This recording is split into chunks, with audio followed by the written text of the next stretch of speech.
Hello guys, good morning. Welcome back to another vlog. இன்றைக்கி என்ன வீடியோனா ஒரு முட்டை சாதம் பண்ணலாம். இப்போ தான் ஏந்திரிக்கிறேன். ஸோ ஃப்ரெஷ் ஆகிட்டு பார்க்கலாம். கைஸ் சொன்ன மாதிரி எக் ரைஸ்க்கு சட்டி வச்சாச்சு. ஸ்பேன் சூடாச்சு, ஆயில் ஊற்றிடலாம். ஆயிடுச்சு, கருவேப்பிலை போட்டுக்கிறேன். கடுகு, ஜீரகம், கொஞ்சமாக சோம்பு,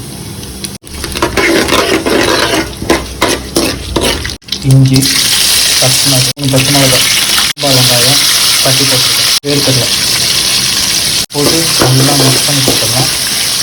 ஒரு நிமிஷம் நல்லா இந்த எண்ணெயில் அது எல்லாமே வதங்கட்டும்.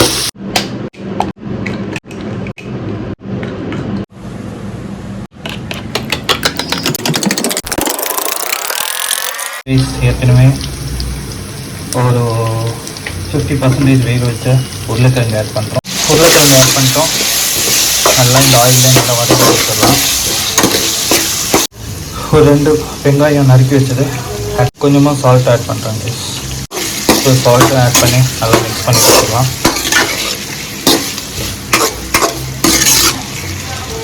ஒரு நிமிஷம் மூடி வச்சு வேக வைக்கலாங்க.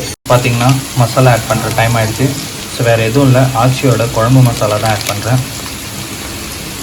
உங்கள் ஃப்ளேவருக்கு ஏற்ற மாதிரி ஆட் பண்ணிக்கோங்க.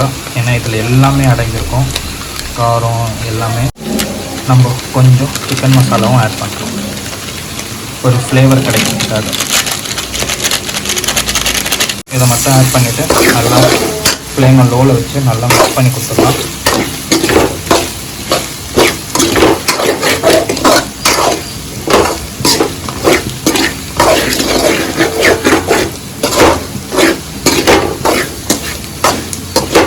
இதில் கொஞ்சமாக டொமேட்டோ சாஸ் ஆட் பண்ணுறேன்.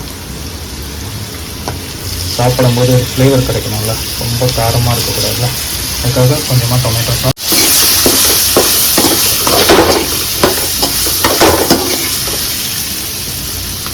ஏற்கனவே பீட் பண்ணி வச்சுருந்தா 5 முட்டை இதில் ஆட் பண்ணுறேன்.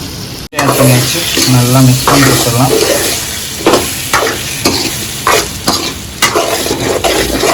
நல்லா மிக்ஸ் பண்ணி கொடுத்துட்டோம். இனி ரைஸ் ஆட் பண்ணிடலாம். எனவே வேக வச்சு ஒரு 50% 70% வேக வச்ச ரைஸ் தான் இது. ஸோ இதை ஆட் பண்ண போகிறேன். ஸோ ரைஸ் ஆட் பண்ணலாம், நல்லா மிக்ஸ் பண்ணி கொடுத்துடலாம்.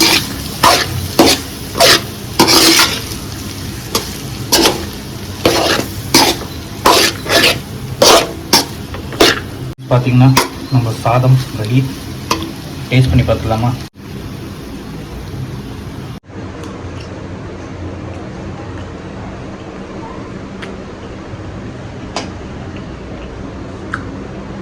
வேறு level.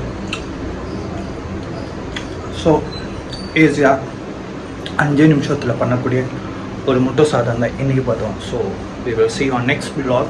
Till then, bye bye.